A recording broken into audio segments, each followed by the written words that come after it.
Oke, puji Tuhan siang hari ini tanggal 7 Juni kita belajar firman Tuhan sebentar saja di siang hari di minggu yang bisa disebut minggu pertama bulan Juni. Kita awali dengan berdoa. Tuhan Yesus, terima kasih siang hari ini Tuhan karena membaca firman-Mu kiranya boleh jadi berkat yang baik bagi kami semua dan apa yang kami pelajari tidak hilang begitu saja. Terima kasih ya Tuhan, berkati fasilitas yang kami pakai, HP, laptop, ataupun jaringan semua berfungsi dengan normal dan maksimal sampai atau selesainya. Firman Tuhan ini membangun iman, menambah wawasan, dan membuat kami semakin kenal dekat dengan Tuhan Yesus hari demi hari. Dalam nama Tuhan Yesus, kami berdoa dan mengucap syukur. Amin. Ya Tuhan, kita masuk bulan Juni. Bulan Juni, mari Nara ulang tahun. Nah ini ada Nara, bisa sampaikan langsung, Cinta.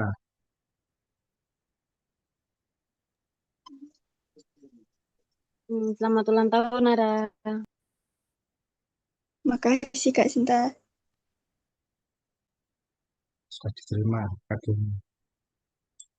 Oke, kita akan belajar satu bagian firman Tuhan yang masih bagian dari khotbah Tuhan Yesus. Khotbah Tuhan Yesus itu di bukit di awal-awal pelayanannya itu panjang sekali. Kita pelajari sepotong-sepotong.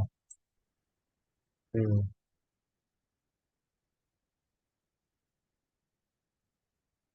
Saya beri judul berdamai dari salah satu bagian yang diucapkan oleh Tuhan Yesus. Pengantarnya yaitu dari ayat Matius 5 ayat 23 sampai 24. Ini juga bagian firman Tuhan yang eh, tidak terlalu asing, artinya seringkali mungkin kita dengar. Saya bacakan Matius 5 ayat 23, sebab itu jika engkau mempersembahkan persembahanmu di atas mezbah dan engkau teringat akan sesuatu yang ada dalam hati saudaramu terhadap engkau. Ayat 24, tinggalkanlah persembahanmu di depan mezbah itu dan pergilah berdamai dahulu dengan saudaramu. Lalu kembali untuk mempersembahkan persembahanmu itu. Ya, jadi ketika mempersembahkan sesuatu, ya, memberikan persembahan di atas mezbah, lalu teringat sesuatu yang dalam saudaramu terhadap engkau, misalkan, oh dia itu sedang gak enak hati dengan saya, nah, persembahannya ditinggal dulu. Lalu pergi berdamai dengan orang itu, dengan teman itu atau saudara itu. Saudara kan bukan berarti saudara sekandung, tapi juga apa, mungkin bisa teman atau siapapun yang kenal baik dengan kita, itu disebut sebagai saudara. Ya. Pembelajaran pertama, Mazmur 24 ayat 3 sampai 4. Nah, Sinta, boleh bantu baca. Mazmur 24 ayat 3. Siapakah yang boleh naik ke atas gunung Tuhan? Siapakah yang boleh berdiri di tempatnya yang kudus? Ayat 4. Orang yang bersih tangannya dan murni hatinya, yang tidak menyerahkan dirinya kepada penipuan, dan yang tidak bersumpah palsu. Berikutnya, Nara, baca Yakobus 4 ayat 8. Yakobus 4 ayat 8. Mendekatlah kepada Allah dan Ia akan mendekat kepadamu. Airkanlah tanganmu, hai kamu orang-orang berdosa, dan sucikanlah hatimu, hai kamu yang mendua hati. Iya, pembelajaran pertama yaitu ketika melayani Tuhan, hati kita ini harus bersih. Firman Tuhan mengajarkan supaya ketika kita datang pada Tuhan dengan hati yang murni, tangan yang bersih dan karakter baik, kita sudah bergabung. Rasa ketiduran kan ini tadi? Iya Pak, ketiduran. Sama tadi juga. Ya, di ayat dibaca oleh Kak Sinta, siapa yang boleh naik ke atas gunung Tuhan? Artinya naik ke atas gunung Tuhan itu bukan berarti mendaki gunung. Tapi itu yang siapa yang boleh melayani Tuhan? Siapa yang boleh berdiri di tempat yang kudus? Siapa yang boleh melayani Tuhan? Yaitu siapa? Orang yang tangannya bersih. Tangannya bersih itu artinya tidak melakukan kejahatan. Hatinya murni. yang tidak menyerahkan dirinya kepada penipuan. Jadi tidak menipu. Jadi satu, tangannya tidak berbuat kejahatan, hatinya murni, bukan penipu dan tidak bersumpah palsu. Itu adalah orang yang boleh melayani Tuhan. Nah, terus Yakobus 4, yang boleh mendekat kepada Allah itu siapa? Orang yang tangannya tahir. Tahir itu artinya kudus, tidak lagi punya masalah dalam dirinya secara moral. Tahirkanlah tanganmu, hai kamu orang-orang dosa, dan sucikanlah hatimu, hai kamu yang dua hati. Jadi yang tangannya tahir, tidak berbuat kejahatan, dan yang hatinya suci. Mantu mengajarkan ketika kita datang pada Tuhan itu hati kita harus murni. Tangannya bersih, berarti dicuci dengan sabun, tidak. Tapi tidak ada kejahatan, tidak ada perasaan yang enggak enak. Di Yakobus diajarkan supaya ketika mendekat pada Tuhan, nah, tangan kita harus tahir dan hati kita harus suci. Hal ini mengajarkan ketika kita datang pada Tuhan itu berdoa pribadi, datang pada Tuhan baik berdoa pribadi atau melayani. Jangan ada satu hal pun yang mengganjal di hati. Jadi ketika melayani Tuhan, hati ini harus bersih. Ketika berdoa pribadi, lalu ingat ada perasaan kebencian yang belum terselesaikan. Nah, selesaikan sebagian. Misalkan bisa jadi bukan dari pihak kita, tapi ketika kita datang pada Tuhan, kita mau berdoa, ternyata, oh iya, dia itu masih ada perasaan nggak nyaman dia dengan saya. Ada hal yang nggak baik. Firman Tuhan berkata yang saya baca tadi di Matius 5, selesaikan dulu. Atau sebaliknya, kita punya masalah dengan orang lain. Kita mau selesaikan dulu sebaik mungkin dengan teman kita, atau saudara kita, atau orang yang kita kenal.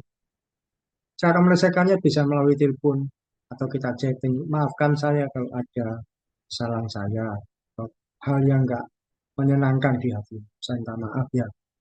Mungkin dia akan berkata, oh enggak apa-apa, saya enggak ada masalah. Ya, tapi mungkin di hati kita ada rasa enggak enak, kita bereskan. Dan juga, kalau misalkan enggak memungkinkan kita menyelesaikan lewat telepon atau chatting, kita bisa mendoakan dulu saja. Kita menyebutkan, misalkan siapa, teman-teman yang kita sedang enggak enak hati dengan mereka. Tuhan, saya memberkati, saya mengampuni, memaafkan, sebutkan namanya satu persatu. Nah, ketika orang disebutkan. Demikian juga ketika melayani Tuhan. Jangan sampai di dalam hati ini ada tuduhan. Kamu itu berbicara dan bernyanyi tentang kasih. Tapi kamu nggak bisa mengasihi orang lain.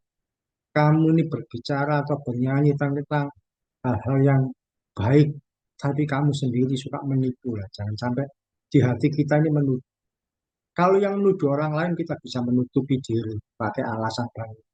Tapi ketika yang menuduh hati kita sendiri kita nggak bisa menghindar. Jadi kita selesaikan sebelum melayani Tuhan, baik medium pujian, atau main musik, atau berkhotbah, atau apapun ketika kita melayani Tuhan, tampil di depan orang banyak. Bersihkan hati. Jangan sampai ada kaca. Supaya jangan ada, oh dia itu cuma bisa nyanyi, dia itu cuma bisa ngomong-ngomong doang. Kita bereskan. Sehingga ketika kita tampil di depan orang lain melayani, hati kita beres, hati kita bersih. Kalau ngajar sekolah minggu kita ngomong mengajarkan tentang salah mungkin dalam pengajarannya mengatakan buang sampah di tempatnya. Kita sendiri juga harus jadi teladan. Jangan sampai yang ngajar sekolah minggu kalau habis makan buang bungkus makanannya sembarangan di tempat-tempat yang nggak semestinya. Nanti mungkin satu kali anak sekolah minggu itu akan melihat, loh kakak sendiri kalau buang sampah nggak di tempat sampah. Kan jadi tuduhan yang jangan sampai ada ganjalan. Sekali lagi yang pertama, ketika melayani Tuhan, hati harus bersih. Ketika teringat masih ada masalah dengan orang, selesaikan sebaik mungkin. Kalau kita merasa bahwa sudah tidak ada masalah, ya tidak apa-apa. Kita bisa lanjutkan doa kita di hadapan Tuhan. Bisa lanjutkan pelayanan. Quote yang pertama, ketika kita berdoa dan melayani Tuhan, usahakan jangan ada ganjalan dalam hati. Supaya kita bisa melayani dengan leluasa. Nah, saya itu beberapa kali pernah eh, melayani, tapi hati saya nggak beres. Tapi sebenarnya saya juga tidak terlalu bersalah sekali. Kenapa? Saya waktu jadi guru SD itu seringkali eh, mengambil alih pujian, memimpin pujian, mengambil alih melayani firman Tuhan. Karena orang yang dijadwal tidak mau, atau tidak bisa, atau tidak datang. Nah, ujung-ujungnya saya yang ditunjuk. Saya kan nggak siap. Tapi dalam hati saya juga ada situasi saya belum beres. Artinya saya belum siap untuk tampil melayani itu, atau berdoa, atau nyanyi di depan memimpin pujian. Nah, kalau di SD kan, sekolah kan yang guru-guru yang memimpin pujian. Saya bisa, akhirnya ya terpaksa saya tetap melayani dengan firman Tuhan. Tapi dalam hati saya masih belum beres, masih belum bersih. Ya, mau bagaimana lagi? Maka saya bersalah ya, saya nggak tahu. Misalkan situasinya mendadak harus menggantikan. Sementara di dalam diri saya sendiri juga mungkin belum beres, mungkin kemarin baru marah sama orang, mungkin tadi pagi ada jengkel dengan orang lain. Ya, saya selesaikan pelayanan dan tugasnya. Diskusi yang pertama, pernahkah kalian ini punya perasaan kebencian yang disimpan lama di hati yang sampai lama sekali? Saya pernah menyimpan rasa kebencian pada orang lain karena saya disakiti terus, saya ngomong-ngomong terus sama guru lain. Ini suka mengata-ngatai saya. Kalau saya salah, wah, siap untuk menuduh. Tapi kalau saya benar nggak pernah diomongin yang baik, diam aja. Itu jadi rasa nggak enak itu sama orang ini, nggak senang saya. Jadi seringkali waktu itu pernah sekian lama, tapi ya satu kali saya gariskan, saya sebutkan dalam doa, saya mengampuni Tuhan orang ini, saya sebut. Tessa, pernah nggak kamu punya perasaan nggak suka atau benci atau ada rasa kecewa dan kamu simpan lama sekali? Pernah, Pak. Teman apa itu? Yang nggak usah sebut nama saya nggak tahu. Sama temen sekelas saya. Jadi kayak eh saya itu paling nggak suka kalau orang itu mendominasi. Kayak dia merasa dia tuh di kelas itu yang paling wah, yang paling apa ya, yang paling bisa ngatur-ngatur, yang paling berkuasa gitu di kelas. Jadi eh ya saya nggak suka aja sih sebenarnya. Jadi gitu. Tapi seiman apa enggak? Enggak. Enggak, Pak. Ya, kadang-kadang ya kalau orang ini nggak seiman, terus kita ada perasaan yang nggak menyenangkan, nggak enak dulu ya. Mungkin awal-awal nggak terlalu terasa, cuma ya mungkin mengganjal sedikit. Kalau Nara pernah punya perasaan kebencian sama seseorang atau nggak suka atau rasa marah yang disimpan lama di hati, kemarahan, Pernah. pernah. Teman apa? Hmm. Teman sekolah. Sekolah. Kenapa kok bisa simpan sampai lama? Hmm. Karena terlalu ngeselin. Kenapa? Terlalu ngeselin. Oh, terlalu masalah. Kak Cinta, pernah punya rasa yang nggak enak dengan teman disimpan sekian lama, saking jengkelnya. Pernah, Pak. Dengan siapa itu?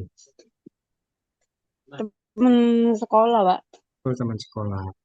Kenapa sampai sekian lama di ada gak senangnya? Hmm, Mungkin apa namanya kayak sering tersinggung, tapi nggak pernah diomongin, Pak. Jadi akhirnya ya itu, Pak. Oh, karena tersinggung, disampaikan akhirnya jadi kecewa. Gak enak di hati, gak nyaman. Oke. Tessa, kemarin Lara ulang tahun. Bisa sampaikan ucapan selamat dulu. Selamat ulang tahun, Nara. Kemarin kayaknya lihat di statusnya Pak Koki, tapi lupa mau Oh, ngucapin. Makasih Kak Tessa. Lara, Sama-sama. Belum sempat terima kasih ke Kak Sinta, sampaikan dulu. Makasih Kak Sinta hadiahnya. Ya, pembelajaran pertama dari berdamai yaitu eh, ketika melayani Tuhan hati ini harus bersih. Ketika kita berdoa atau melayani, bereskan dulu. Pembelajaran kedua yaitu di Markus 11 ayat 26. Tessa bacakan.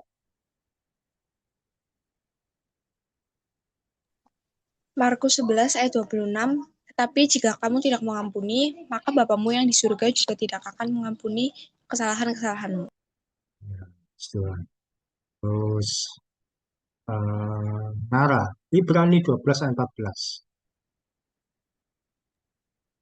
Ibrani 12 ayat 14. Berusahalah hidup damai dengan semua orang dan kejarlah kekudusan.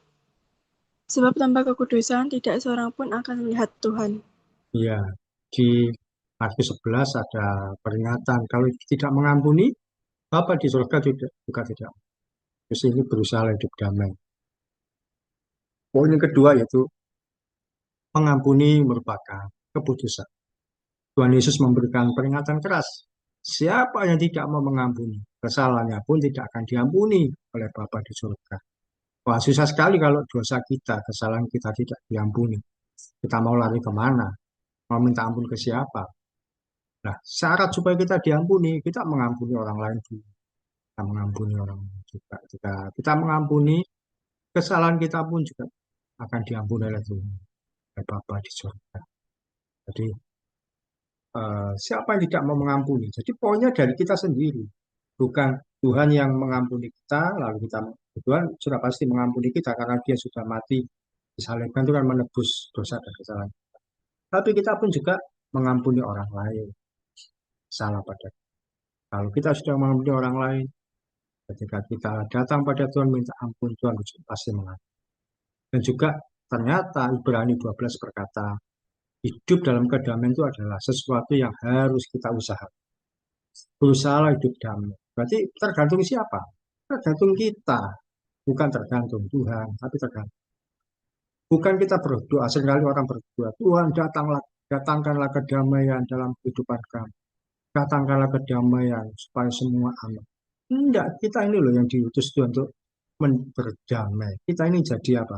Orang yang mengusahakan hidup damai. Yang lalu kita belajar menahan emosi, tidak marah, tidak mudah meluapkan kemarahan. Nah, demikian juga kita berusaha hidup damai dengan cara apa?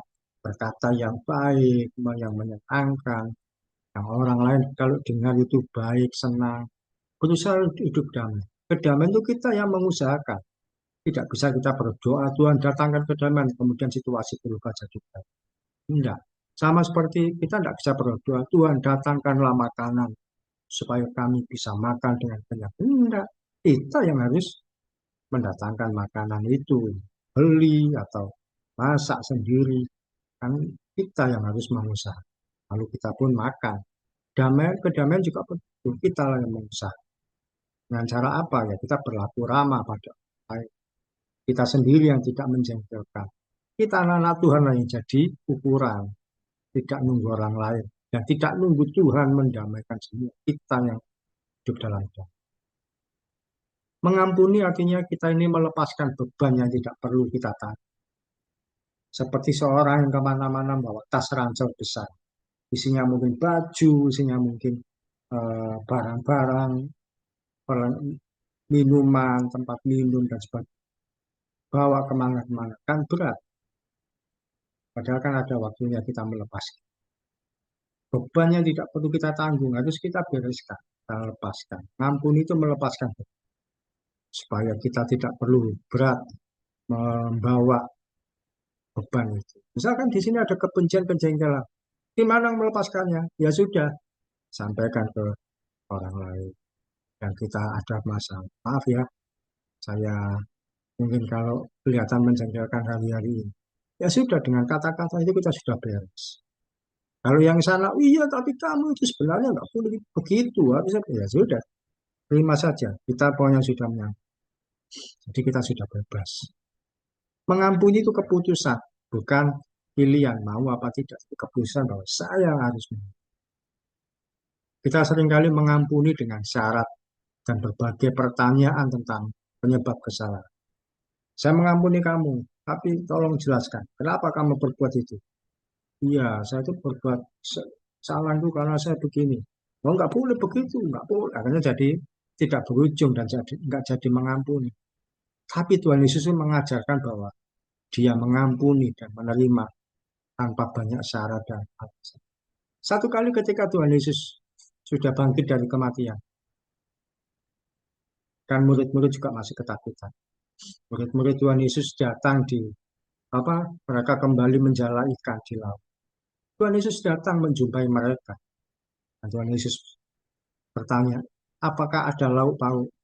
Mereka menjawab, enggak ada. Akhirnya Tuhan berkata, tebarkan jalamu di sebelah kanan. Ada ikan banyak. Dan Tuhan Yesus mendatangi mereka, makan sama-sama. Tuhan Yesus mendatangi Petrus. Padahal Petrus itu yang menyangkal Tuhan Yesus 3 kali.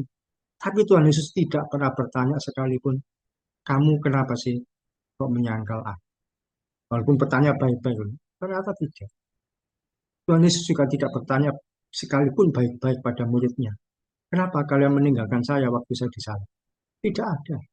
Tuhan Yesus mengampuni dan menerima tanpa banyak syarat dan alasan. Tessa pernah tahu kisah anak yang hilang?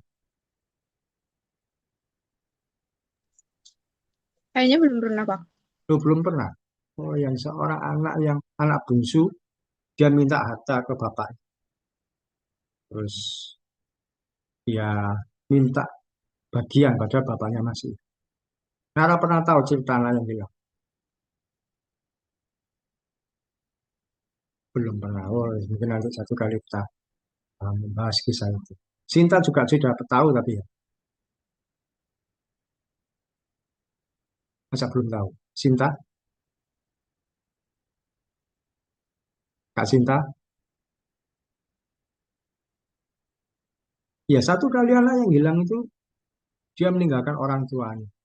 Tapi ketika dia kembali, bapaknya itu menerima dia. Enggak pakai banyak pertanyaan, dia terima. Meskipun anak itu yang berkata, aku enggak layak jadi anaknya bapak lagi. Bapaknya mau. Tuhan Yesus mengajarkan bahwa dia mau menerima kita tanpa banyak syarat. Quote yang kedua, pengampunan bukanlah orang lain yang harus berubah dulu, namun kitalah yang mau berubah dan menerima orang yang pernah bersalah. Jadi bukan, oh saya mau mengampuni kalau dia berubah. Tidak, kitalah yang berubah dan menerima orang yang bersalah. Misalkan ada seseorang bersalah, menjengkelkan, terlalu mendominasi kalau kata dasar. Oh kalau dia berubah sikapnya saya mau menerima. Kitalah yang, ya sudah mungkin dia karakternya dia seperti itu. Kita terima dia dengan. Sharing kedua, pernahkah kamu merasa kesulitan untuk mengampuni? Situasi apa yang membuat sulit? Kalau Nara pernah merasa sulit untuk mengampuni, kenapa?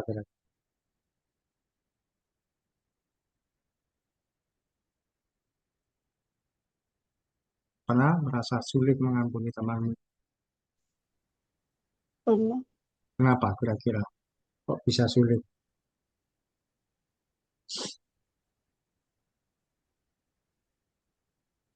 karena masih merasa jengkel. Karena masih merasa sulit. Ya. Saya pernah kesulitan mengampuni teman saya, teman sesama guru. Kenapa? Ya karena dia guru agama, mestinya ngerti kebenaran, tapi kok malah bikin masalah terus. Ya, itu kan membuat saya sulit mengampuni satu. Kalau Kak Sinta, pernahkah merasa kesulitan untuk mengampuni? Kenapa kira-kira? Situasi apa yang membuat sulit? Eh, Saatnya saya masih merasa benar, Pak. Oh, masih. Ya, seringkali kita juga seperti itu. Saya benar, aku sih benar. Dia yang salah, dia yang susah. Tessa, pernahkah kamu merasa kesulitan untuk mengampuni? Mengapa? Pernah, Pak, karena masih keinget kelakuan-kelakuannya dia yang mungkin bagi saya buruk. Oh, kelakuan. bikin nggak enak dia. Ya, jadi seringkali teringat, jadi membuat sulit mengampuni. Kalau Nara tadi si jengkel dan Kak Sinta tadi merasa benar, itu seringkali kita juga seperti itu. Kita masih merasa dalam posisi benar. Karena itu eh, jangan menunggu orang lain dulu. Kita lah yang mau berubah dan menerima orang yang salah. Kita memang benar, mungkin nggak salah, kita merasa benar, tapi ya sudah sama terima. Nanti dari situ orang ini akan berubah sendiri. Oh iya ya, saya kok jadi malu sendiri. Sinta yang ternyata nggak salah, mau maafkan saya. Oke, sharing yang ketiga, pembelajaran ketiga, Mazmur 130 ayat 4, baca oleh Tessa. Mazmur 130 ayat 4, tetapi padamu ada pengampunan supaya engkau ditakuti orang. Iya, pada Tuhan ada pengampunan. Sinta, Roma 12 ayat 19. Roma 12 ayat 9. Saudara-saudaraku yang kekasih, janganlah kamu sendiri menuntut pembalasan, tetapi berilah tempat kepada murka Allah. Sebab ada tertulis, pembalasan itu adalah hakku. Akulah yang akan menuntut pembalasan, firman Tuhan. Iya, pembelajaran ketiga yaitu pembalasan haknya Tuhan. Di kitab Mazmur yang dibaca oleh Tessa tadi, pada Tuhan ada pengampunan. Artinya seseorang diampuni atau tidak itu otoritas milik Tuhan. Itu Tuhan yang berhak ini atau tidak membuat orang ini tetap dalam kesalahan atau tidak. Kita dalam posisi ampuni dan di pengampunan yang tertinggi adalah artinya apa? Kita nggak perlu membalas. Apakah Tuhan berbuat sesuatu ke orang itu yang bersalah pada kita? Bagaimana itu terserah Tuhan. Jadi kita mengampuni. Terus di kitab Roma dikatakan oleh Rasul Paulus bahwa pembalasan itu hanya Tuhan. Jadi kita nggak boleh membalas. Misalkan kalian punya masalah dengan teman yang sangat sulit diselesaikan. Ya sudahlah, kita mengampuni. Soal nanti bagaimana dia, itu urusannya Tuhan. Kita mengampuni. Terus bagian Tuhan adalah yang apa untuk membalas seseorang itu bagian. Hukuman Tuhannya itu, bukan bagian kita. Mungkin kita merasa kok enak sekali seorang berbuat salah pada kita harus diampuni.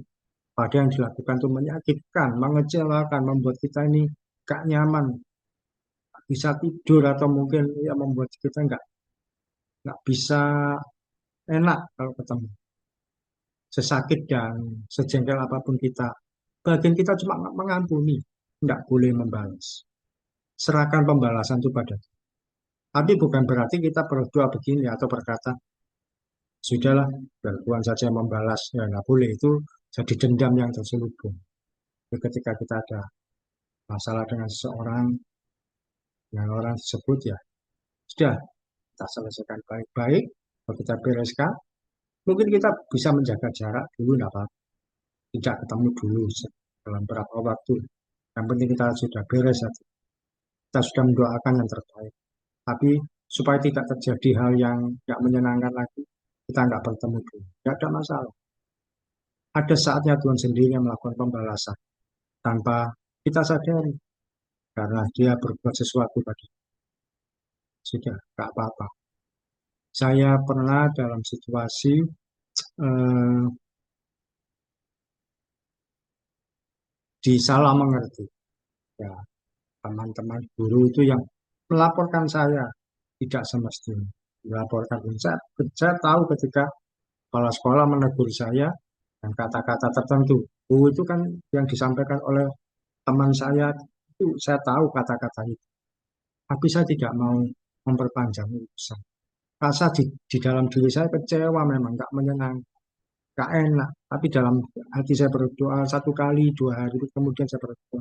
Tuhan saya ampuni bapak ini, saya mengampuni ibu yang sudah berkata tidak semestinya kepada saya. Saya mengampuni mereka itu. Walaupun saya belum sampai mengirim WA untuk saya maafkan atau apa, bisa ucapkan dalam doa supaya tidak apa tersimpan di dalam hati. Saya berdoa. Saya menyebutkan nama-nama. Sudah. Saya pokoknya sudah mengampuni. Karena waktu itu saya sudah diberhentikan dari sekolah, saya tidak ketemu lagi dengan guru itu. Sudah saya mengampuni, maafkan. Sampai satu kali saya ada kesempatan WA, sampaikan. Saya tahu Anda yang mengatakan ini, tapi saya maafkan. Orangnya jadi malu sendiri. Oh iya, saya minta maaf ya. Tapi apa yang terjadi? Orang itu yang saya berbuat sesuatu ke saya dan saya sudah memaafkan. Ya dipecat sama sekolah. Ya Tuhan yang membalas berarti kan. Tapi sekali saya tidak tahu bagaimana cara itu. Guru itu yang memfitnah saya, dia dikeluarkan dari sekolah. Sudah, dia mengalami bagian. Quote yang ketiga, bagian kita hanya mengampuni. Pembalasan merupakan haknya Tuhan. Dia ada gambar anak kecil dia datang ke Tuhan Yesus. Ya mungkin dia nggak bisa ngapa-ngapain, aku nggak bisa balas Tuhan. Dia datang ke Tuhan Yesus, dia peluk Tuhan. Ya wis apa-apa, Tuhan. Nanti itu urusan saya. Mungkin kamu aku. Ya Tuhan. Diskusi kita, sharing yang ketiga. Kalau masih ada ganjalan terhadap seseorang, apakah kamu mau mengampuni satu? Kak Sinta boleh dibuka kameranya sebagai satu. Kalau masih ada ganjalan terhadap seseorang, apakah Nara mau mengampuni orang yang mungkin masih ada ganjalan?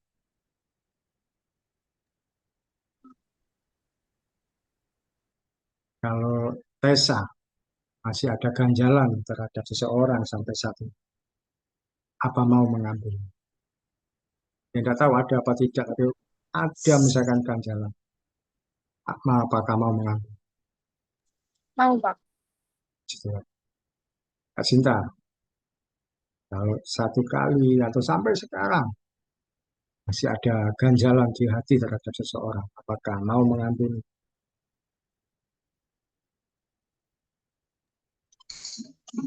Mau, Pak. Tuhan, kita belajar menjadi orang yang mau mengampuni supaya hati kita, hidup kita jangan terhalang oleh situasi-situasi yang tidak semestinya. Kalau di iman lain, mungkin ketika menghadapi sesuatu ya mereka balas dengan apa kemampuan. Tapi ketika di firman Tuhan, kita diajarkan tidak perlu membalas, serahkan semua pada Tuhan. Kalau memang Tuhan mau membalas dengan cara Tuhan sendiri ya, tidak apa-apa. Kalau tidak, ini satu kesaksian saya terakhir, tahun lalu ada seseorang itu, seorang pendeta yang lebih tua dari saya, seorang pejabat lebih senior dari saya, dapat marah-marahin saya, berkata, Anda bisa saya copot gelar kependetaan Anda. Nah, dia kan pejabat waktu itu. Saya nggak bisa ngapa-ngapain, saya dipermalukan. Sekarang, beberapa hari yang lalu, Bapak pejabat pendeta itu yang gelar pendetanya dicabut sama gereja. Ya, saya bukan berarti saya senang, oh dia sudah dukung, enggak. Tapi ya, Tuhan sudah melakukan pembalasan pada orang itu tanpa saya minta. Dan saya nggak menduga karena sudah setahun. Ya, jika kita mengampuni, kita serahkan pada Tuhan. Dia akan melakukan pembelaan. Oke, kita selesai. Tessa bisa tutup doa. Mari kita berdoa. Tuhan Yesus, terima kasih atas segala penyertaan-Mu sehingga kami dapat berkumpul pada Zoom kali ini. Berkati semoga apa yang tadi difirmankan bisa kita pahami dan kita tanamkan dalam kehidupan kami sehari-hari. Terima kasih Tuhan, dalam nama Tuhan Yesus kami sudah berdoa. Haleluya. Amin. Ya, saya putus sebentar.